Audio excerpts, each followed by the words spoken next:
Hi guys, welcome back to our channel How Logical. Today's video I'm going to show you how to log into your Oxnard employee account.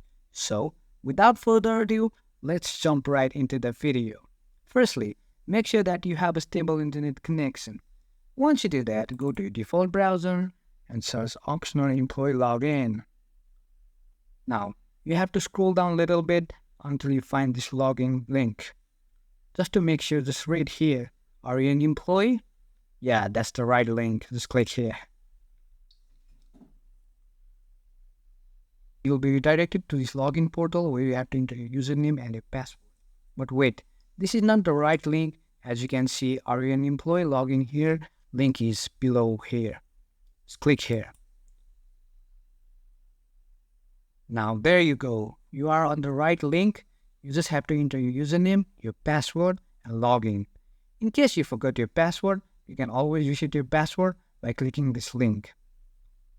That's it for today, guys. If you find this video helpful, then don't forget to give thumbs up. Comments with feedbacks are appreciated. Subscribe to our channel and hit the bell icon so that I can come up with new videos like this. Until then, have a good time.